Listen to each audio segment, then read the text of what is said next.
and a very warm welcome. I am Ruchi Sharma. We have got you all the latest news and updates from the blockchain technology world. But first, let's take a look at the headlines.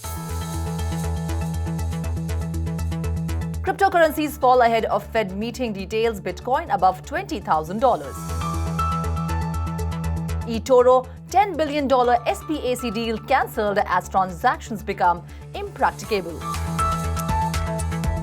Celsius repays $183 million on DeFi exchange Maker, gets back Collateral. Money laundering laws should apply to NFT platforms, says European Union lawmakers. Core Scientific sold over $167 million worth of Bitcoin in June, sees more sales. Bullish.com layoffs staffs as pain spreads among crypto exchanges. Crypto execs launch Web3 investment firm Tangent. Lamborghini's backed GT racing team to authenticate car parts using NFTs.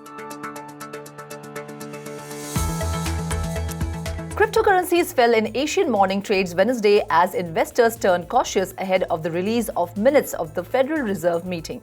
Bitcoin edged higher to trade above $20,000. US equities futures were flat after the market staged a big midday reversal, with falling bond yields giving a boost to growth stocks and ahead of a batch of economic data. In regular trading, the Dow fell to start the holiday shortened week, trimming steeper losses from earlier in the session. The S&P 500 rallied back from a 2% loss in the final hour of trading and finished the day up 0.2%. The tech-heavy Nasdaq Composite outperformed, jumping 1.75%. Investors may have found silver lining in recent economic data, suggesting that the economy is slowing enough to allow central banks to reduce the pace of interest rate hikes. The Institute for Supply Management found weaker than expected manufacturing output for June. Oil prices tumbled below $100 a barrel, further pointing to an economic slowdown. Bitcoin was recently trading at around $20,200, down 0.4% in the past 24 hours. Ether, the second biggest cryptocurrency, traded at around $1,130, down nearly 1% in a similar time span. Other major altcoins too traded lower. Trading platform eToro's planned public listing through a merger with special purpose acquisition company Fintech Acquisition Corp. RE has been terminated, the firm announced Tuesday. The closing conditions agreed upon when the merger was proposed in March last year have not been met, the company said. When first agreed, the merger was set to form a combined entity worth $10.4 billion, reflecting an implied enterprise value for eToro of about $9.6 billion. According to Betsy Cohen, chairman of Fintech V, the transaction has been rendered impracticable due to circumstances outside of either party's control. As the decision was taken mutually, neither party is required to pay a termination fee. Celsius, the crypto lender that halted withdrawals and is reportedly cutting jobs to save off a liquidity crisis, has been aggressively repaying debt on one of the largest decentralized finance protocols to get back Bitcoin equivalent tokens that had been posted on the platform as collateral. Celsius has paid down $183 million of its collateralized debt to Maker since July 1. Maker is one of the largest decentralized lending platforms. The debt was repaid in the Maker protocol's native stablecoin, DAI. The transactions resulted in not only the extinguishment of the debt but the release from Maker of 2,000 wrapped Bitcoin worth $40 million that had been posted as collateral, the data shows. Celsius still owes 41 million DAI, or about $41 million worth in loans to Maker, but it has about 22,000 wrapped Bitcoin posted against those loans. Non-fungible token trading platforms should be made subject to European Union anti-money laundering laws, members of the European Parliament said in proposed amendments to the legislation published on July 4. Lawmakers from the Green Party and Socialist representatives also appear to favor including self-managed crypto wallets and decentralized finance under a proposed regulation on money laundering. Last week, the bloc provisionally agreed on new laws known as the Markets in Crypto Asset Regulation that would license crypto companies and impose identity checks on transactions. However, the European Commission was keen to leave detailed money laundering procedures to a wider overhaul that also covers sectors such as banking.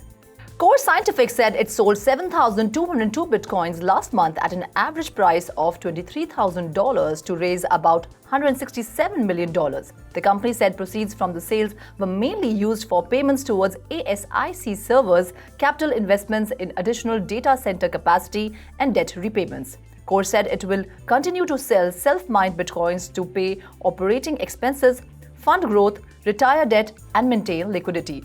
Core CEO Mike Levitt in the statement said that the company was working to strengthen its balance sheet and enhance liquidity to meet this challenging environment and will take advantage of distressed opportunities that may arise. Core Scientific's operations produced 1,106 Bitcoin in June, about 36.9 Bitcoins a day, slightly higher than in May. Bitcoin production was helped by server deployments in June, but production advances were limited by a substantial increase in curtailment activity, Core said in its update. Daily production rose by about 14% during the month.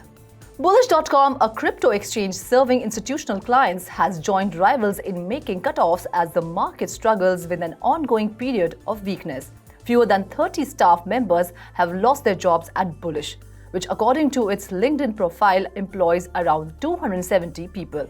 A company spokesperson said that the Bullish continues to actively hire for product, engineering, and other strategic roles as they continue to evolve their business strategy.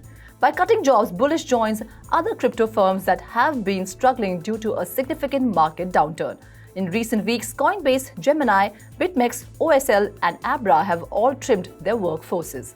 Jason Choi and Daryl Wang, two former crypto executives at the two major investment firms in Asia, are launching their own fund to support Web3 projects. The news was announced on Choi's Twitter, linking to the company's website.